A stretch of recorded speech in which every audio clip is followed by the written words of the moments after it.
Bonjour, bonsoir, bienvenue à vous tous. Dans cette séance, nous allons voir la loi géométrique. Nous rappelons, la loi géométrique fait partie des lois de probabilité discrète, d'accord, que nous sommes en train d'étudier. On a vu déjà la loi de Bernoulli, la loi binomiale, la loi de Poisson, avec toutes les démonstrations, bien sûr. Maintenant, nous sommes en train d'étudier la loi géométrique. Maintenant, nous allons établir le contexte de l'application de la loi géométrique. Donc maintenant, nous avons n épreuves indépendantes de Bernoulli. Donc, c'est le cadre général. On a n épreuves indépendantes de Bernoulli, avec bien sûr P, la probabilité de succès pour chaque épreuve. Donc, la loi géométrique, ici, nous allons essayer de renouveler ce processus des épreuves indépendantes de Bernoulli jusqu'à l'obtention d'un premier succès. Et dès qu'on obtient un premier succès, on arrête, n'est-ce pas, le processus. Et c'est pourquoi, bien entendu, on appelle la loi géométrique la loi des prédateurs. Les prédateurs, par exemple, dans les jungles, cessent de chasser dès qu'ils obtiennent, n'est-ce pas, leur premier poids. C'est fini, d'accord? Un loup, par exemple, cesse de chasser dès qu'il n'aura plus faim. C'est fini. Donc maintenant, on va considérer les n épreuves. Maintenant, qu'est-ce qu'on va faire? On va renouveler le processus. Pendant la première fois, imaginez que pendant la première fois, on a P comme succès. Ça, c'est normal. D'accord? P comme succès. Eh bien, si on fait le processus une deuxième fois, c'est-à-dire pendant la première fois, on n'a pas eu le succès, eh bien, ça va faire, on va avoir un Q fois P. D'accord? Pourquoi je dis Q fois P? Parce que les épreuves sont indépendantes. On fait une première épreuve, d'accord? On a P comme succès. Eh bien, on renouvelle le processus. Si on renouvelle le processus, on va s'arrêter dès qu'on obtient un premier succès. Eh bien, la première fois maintenant, ici, on considère ça comme si c'était un échec. Le second est succès, on arrête. Mais si on fait une troisième fois, eh bien, les deux premiers, n'est-ce pas, étaient échecs. Si on continue, si on fait une troisième fois, les deux premières fois, c'est échec. Le loup, d'accord, si le loup chasse une première fois, d'accord, il atteint sa proie, donc il cesse de chasser.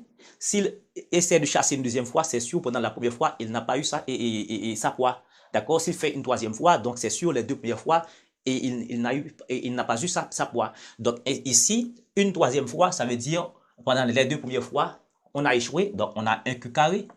D'accord, on a échec par échec parce que c'est indépendant. Échec par échec et la troisième, c'est le succès. D'accord, une quatrième fois.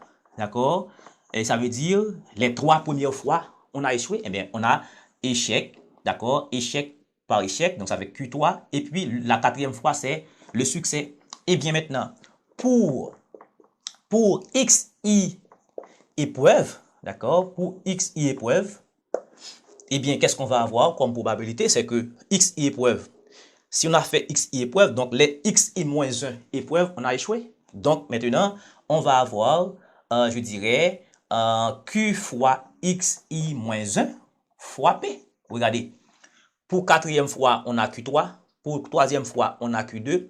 Pour deuxième fois, on a Q. Pour la première fois, on a Q0. Voilà, ça c'est simple. D'accord? On a Q0. Et bien ici, et bien pour XI épreuve, on a QXI-1. D'accord? Fois P.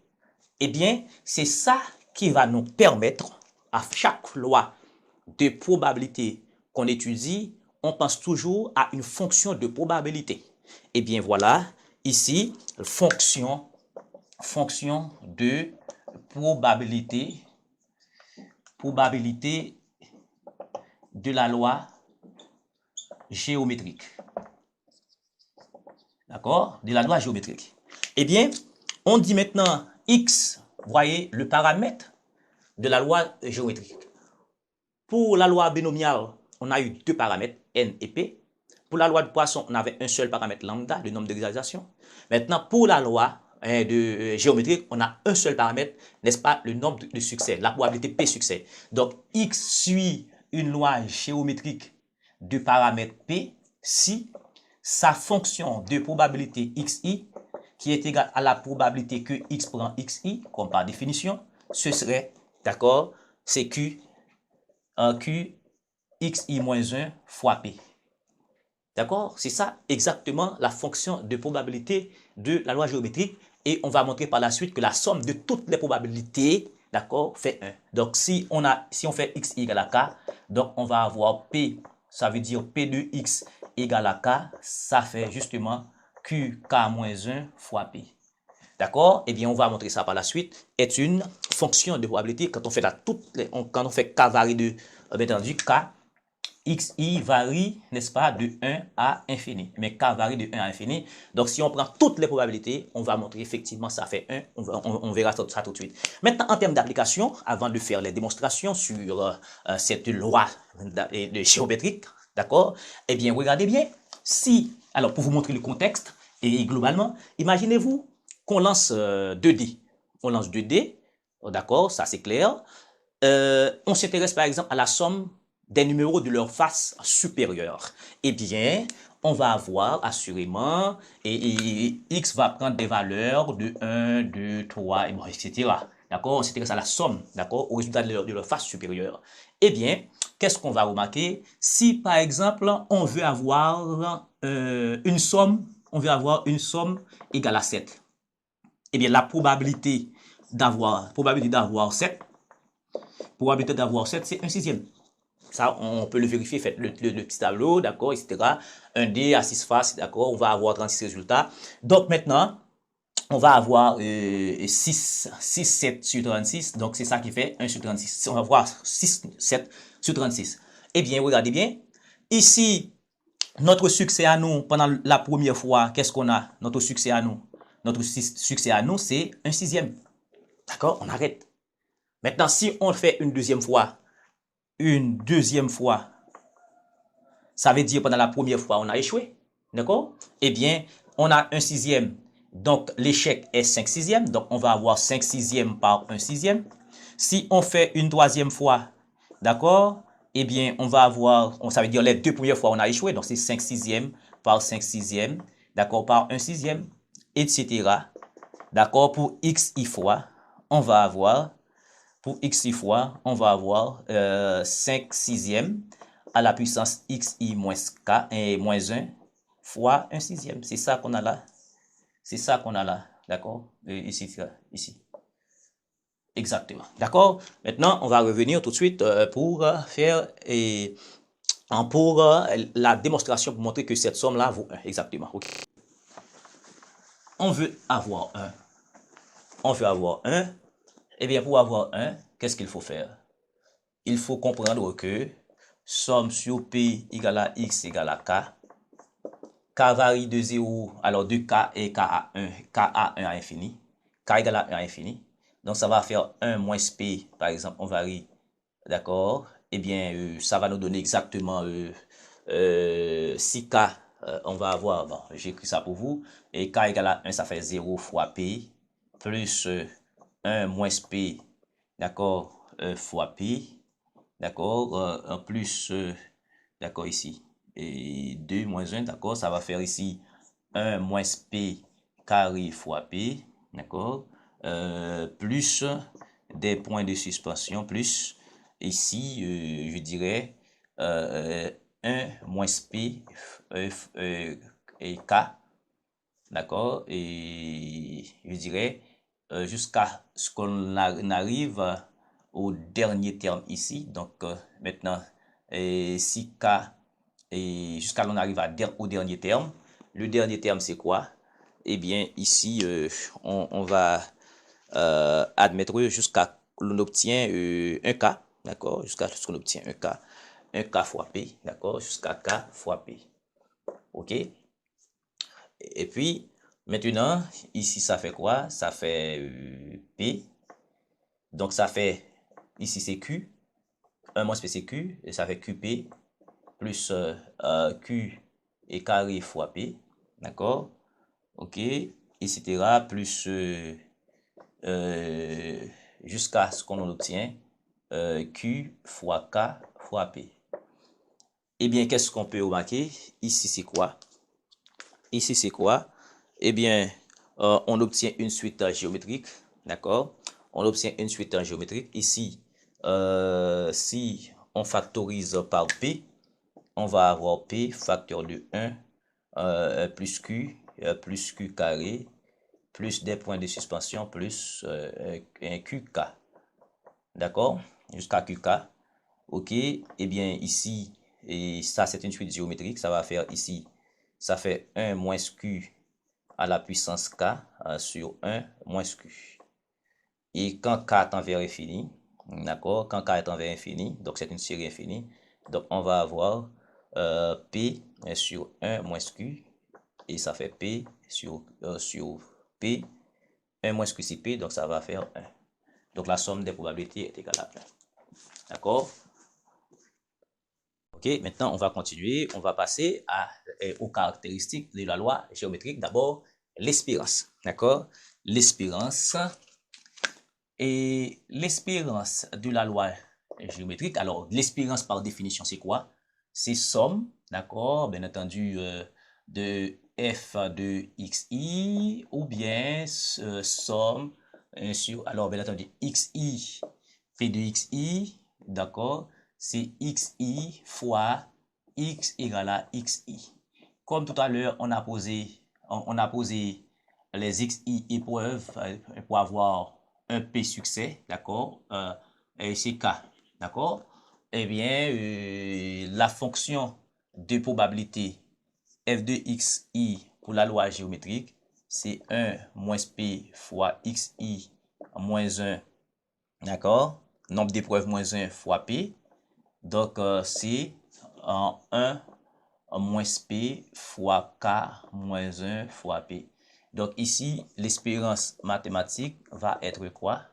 C'est somme sur K égale à 1, parce que xi, n'est-ce pas, est compris entre 1 et infini. Donc K égale à 1, d'accord? K égale à 1 à infini de K, d'accord? Xi c'est K, donc ça fait K par la fonction de probabilité qui est 1 moins P fois K moins 1 fois P. Donc voilà exactement ça, ok? Et pour la loi géométrique, donc qu'est-ce qu'on va remarquer ici? Et à remarquer ici, nous avons K par 1 moins K à la puissance moins 1. Donc, qu'est-ce qu'on peut faire d'abord? Et il faut commencer par imaginer quelque chose. D'accord? Il faut commencer par imaginer quelque chose ici. Euh, et K, d'accord? On a K ici. Sachant que 1 moins P ici, c'est Q. D'accord? Ça va faire ici, je dirais mieux, une somme sur K égale à 1 à infini. K, ici c'est Q à la puissance K moins 1 fois P. Bon, maintenant, ici, qu'est-ce qui varie? Qu'est-ce qui varie? Et c'est Q qui varie pendant K égale à 1 à infini, donc on peut faire sortir P. Donc ça fait ici P, d'accord, fois et K égale à 1 à infini, et puis K, K fois Q égale à K moins 1. Maintenant, regardez ici, nous avons K fois Q, K moins 1. Eh bien, ça rappelle quelque chose ici. K fois Q égale à K moins 1. Et imaginons un changement de variable par exemple. Si Q, posons Q égale à T, cela veut dire quand on a si Q égale à T, et cela veut dire que, alors, on a supposé pour faire notre calcul ici, si Q égale à T, ça veut dire K fois T exposant K moins 1, ça équivaut à la différentielle par rapport à T de TK. D'accord? Quand on prend la dérivée de TK, donc ça fait KT, K moins 1. Donc ici, bien entendu, on était à K égale à infini. Maintenant, pour cette expression, on peut commencer à K égale à 0. Donc ici, ça veut dire, on va avoir E de X. Bien entendu, il faut énoncer le théorème.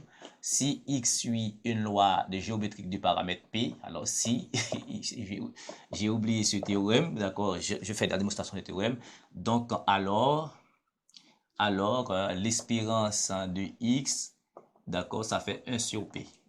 Ok, ça fait 1 sur P. Ok, donc ici, on peut remarquer, on peut avoir P et somme, Maintenant, et TK, ici, et TK, T peut prendre la valeur de 0 ici. Vous remarquez ici, on ne peut pas avoir 0 parce qu'on va avoir 0 moins 1 qui est impossible. Donc ici, on peut avoir K égale à 0 à infini. D'accord? Ici, il faut avoir ici différentiel. D'accord? Différentiel par rapport à T de TK. De TK. OK? En d'autres termes, je peux faire sortir ça de manière à variété. Donc, ça va faire ici P différentiel par rapport à T de la somme K égale à 0 à infini. D'accord? TK. D'accord? TK. Donc, maintenant, en variant K de 0 à infini, donc on va avoir ici 1. On va avoir 1, bien entendu, il faut avoir P D sur dt, ça va faire ici 1, ça va faire T, ça va faire T carré, et T3, plus des points de suspension, plus TK. OK? TK. OK? Mais sachant que et K ici tend vers infini. Eh bien, ici, ça fait quoi? P dt sur dt, ici, P dt par rapport à un dérivé de cette expression par rapport à t. Ici, c'est une sorte de somme géométrique de raison t. D'accord? Du premier terme 1. Donc, ça va faire 1 moins tk. D'accord? Sur 1 moins t. OK? T tend vers et k tend vers infini. T, T est Q. D'accord? T est Q. Donc, quand c'est l'échec, donc quand c'est inférieur à 1, donc ça fait 0. Donc, ici, on va avoir P différentiel par rapport à T de l'expression 1 sur 1 moins T. Eh bien, cette différentielle fait quoi? Cette différentielle fait quoi? Ici, on va voir la dérivée de cette chose-là. Donc, ça fait l'espérance de x. Ça fait ici P, la dérivée première de cette expression. Donc, ça fait 1 sur 1, d'accord, moins t au carré. Bon, si vous voulez, est-ce que je fais 1 moins t, la dérivée première, ça fait 1 par tout ça, ça fait 0, moins, la dérivée de tout ça, ça fait moins 1, par moins, ça fait plus, 1 sur 1 moins t au carré, d'accord? Bon, c'est élémentaire. Ça, donc, ici, et mettre t c'est quoi? Et t c'est q, donc ça fait un p fois 1 sur 1 moins q au carré. Donc ça fait p par 1. 1 moins q c'est quoi? C'est p carré. Donc tout ceci fait 1 sur p. D'accord? Ça fait 1 sur p. Donc, et si x suit une loi géométrique et du paramètre p, de succès, alors l'espérance mathématique est égale à 1 sur p. Donc E de x est égal à 1 sur p.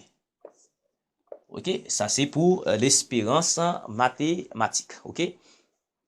Donc, maintenant, on va aborder la variance de x et de la loi géométrique. Donc, si on a un TH, un théorème, si x suit une loi géométrique de paramètre p, alors la variance de x, ça fait, d'accord, c'est q sur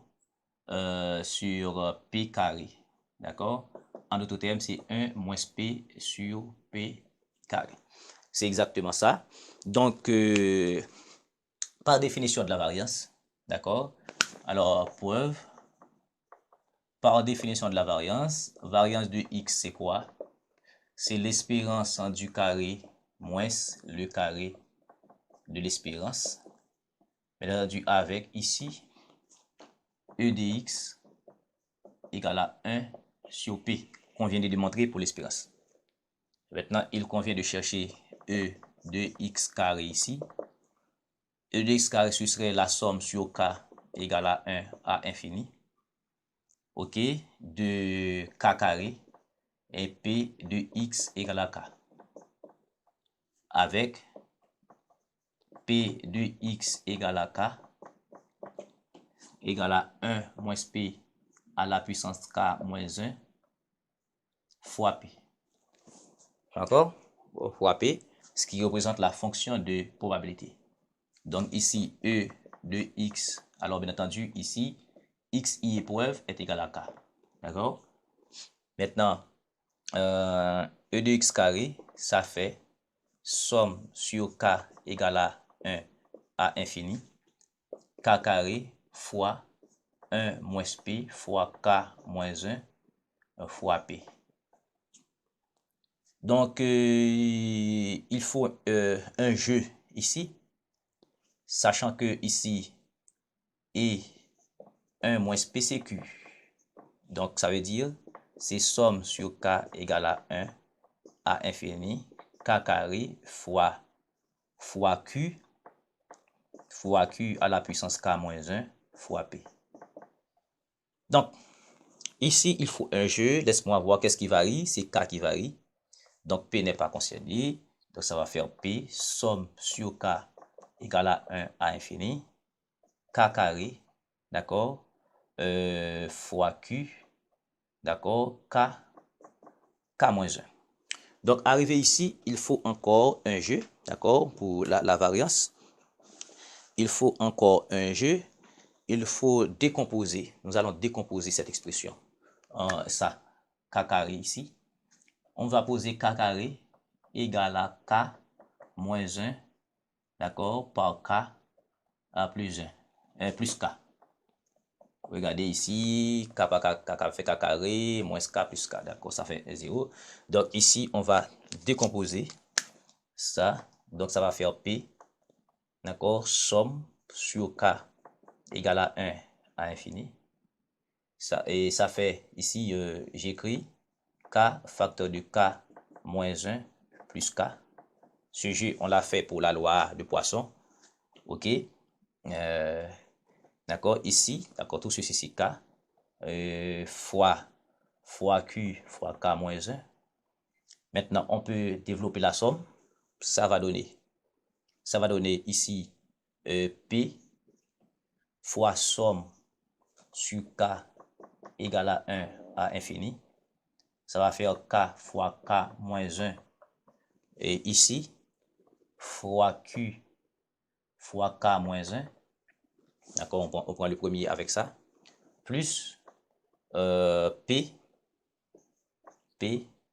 fois somme, d'accord, fois k égale à 1 à infini, d'accord, et fois k fois en q fois k moins 1. Donc ça, on a démontré ça tout à l'heure. C'était exactement, ça a donné justement 1 sur p. C'était l'espérance mathématique. Ça, c'était l'espérance mathématique de la loi géométrique qui ça fait 1 sur p. D'accord? Maintenant, il nous reste ce terme-là à travailler. Donc, on va réécrire là-haut. OK. Je prends tout ça. Bon, je prends aussi ça. Donc, E de x carré. D'abord, il nous reste ce terme à travailler. Ça fait P somme sur K égale à 1 à infini. K fois K moins 1. Ici, fois Q, K moins 1, plus ce terme-là, 1 sur P. D'accord? 1 sur P. OK? Maintenant, à regarder une chose. Ce terme-là.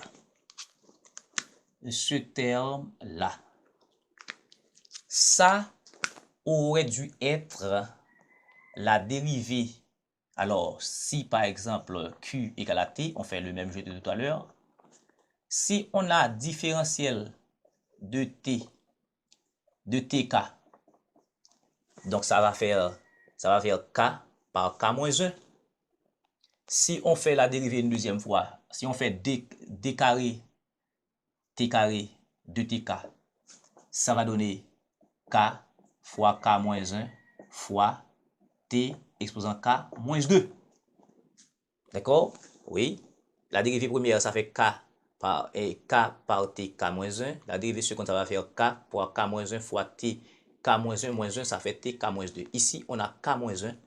Il nous reste un k, d'accord? Il nous reste un k et un moins 1 ici. Donc, pour faire apparaître la dérivée, donc on va faire un jeu, on va faire apparaître un q ici, de manière à compléter la dérivée. Et bien ici, alors, il y a beaucoup d'astuces dans les mathématiques, il faut les faire parfois. Donc ici, je fais un PQ, somme sur k égale à 1 à infini fois k moins 1 fois q k moins 2. Voilà, plus 1 sur p. Je suis en train de faire apparaître la dérivée ici. Donc ça veut dire PQ, ça va faire ici somme sur k égale à 1 à infini. Toute cette expression, c'est la dérivée seconde de tk. Donc c'est d carré par rapport à t, la dérivée seconde de tk, d'accord, plus 1 sur p. D'accord? Et puis 1 sur p ici, ça fait pq. Maintenant, avec t ici, on peut commencer à 0. Aucun problème là. Donc ça fait pq. On peut faire sortir la différentielle ici, d carré dt carré, somme, alors d sur dt carré, je m'excuse, en k égale à 0 à infini, d'accord, et tk, ok, en plus 1 sur p. Ici, ça fait pq, et différentiel de cette expression, alors, dérivée seconde par rapport à t de cette expression, alors on commence à varier la chose, donc ça fait 1. D'accord? Si k égale à 0, ça fait 1. Ça fait t plus t carré plus t3 plus des points de suspension plus tk. D'accord? Et avec maintenant k tend vers infini ici. Ok? Eh bien, ça va faire ici pq. Ça, c'est une suite géométrique des raisons t. Ça fait d dt carré. Ça va faire ici 1 moins tk sur 1 moins t avec tk tend vers 0 parce que t c'est q, d'accord? Car t égale à q, n'est-ce pas, inférieur à 1 en valeur absolue. Ok. Ok. Donc voilà, t sur un k égale à f. Donc ça, et ça fait 0. Donc ici, ça va faire pq d dt carré, d'accord? Ça va faire 1 sur 1 moins tcq, d'accord? tcq. Donc ici, voilà. Et tc, on a remplacé quoi? On a remplacé quoi? T. On a remplacé T par Q. Ok? Voilà, on a remplacé Q par T. Donc voilà. Eh bien, il faut la dérivée seconde de cette chose. Eh bien, on va prendre la dérivée première. 1 sur 1 moins Q. D'accord? La dérivée première, et ça fait 1 sur 1 moins Q à la puissance 2. La dérivée seconde, 1 sur 1 moins Q à la puissance 1 seconde, ça va faire ici, dérivée première ici, ça fait 0 par ça, ça fait 0, moins, ça fait ici 2 par moins 1 fois 1 moins Q sur 1 moins Q à la puissance 4. Donc ça fait moins, moins, ça fait plus, ça fait, ici on simplifie, ça fait 2 sur 1 moins Q à la puissance 3. D'accord? Ok? Donc ici, ça fait un PQ. D'accord? Et la dérivée seconde, on prend la dérivée première, la dérivée seconde, ça fait quoi? C'est 2 et c'est 2 sur 1 moins Q à la puissance 3. D'accord, ça va faire ici 2 PQ, 1 moins QCP, donc ça fait P à la puissance 3. D'accord, et ça va faire ici 2Q. D'accord, ça fait 2Q. Maintenant, il faut un P. Il faut un plus P ici. D'accord, je n'ai pas mis. D'accord, il faut un sur P. D'accord. Et voilà. OK, et ça va faire ici 2Q sur P carré. Eh bien, plus ce terme-là, 1 sur P. OK, donc j'ai pas mis à chaque fois. Donc, il y a un 1 sur P ici. OK. OK. Il y a dans chaque cas 1 plus 1 sur P égale, etc. D'accord. Il y a encore. OK. Ça va faire ici plus 1 sur P égale. Bon, on remonte ici pour terminer la démonstration. D'accord. Ici, E de x carré, on voit que c'est 2Q sur P carré plus 1 sur P. Or, la variance de x, c'était l'espérance du carré qui est ça, 2Q sur P carré plus 1 sur P, moins le carré de la moyenne. La moyenne, c'était 1 sur P, donc ça fait 1 sur P carré. OK? Donc, automatiquement, ça fait quoi? D'accord? Déno commun, c'est P carré. D'accord? P carré divisé par P carré, ça fait 2Q. P carré divisé par P, ça fait P. D'accord? P carré divisé par P carré. Ici, ça fait 1, ça fait moins 1. Donc, ça fait 2Q. Ici, ça fait moins. Et P moins 1, c'est 1 moins P. D'accord? Sur P carré. Donc, ici, ça fait 2Q. 1 moins P, c'est Q.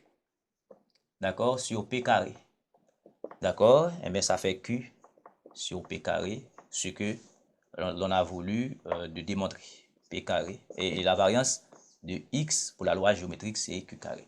Donc, en résumé, l'espérance, d'accord, si x suit une loi géométrique du paramètre P, l'espérance de x, ça fait 1 sur P, ça fait 1 sur P, et la variance de x, ça fait Q sur P, ça fait Q sur P carré.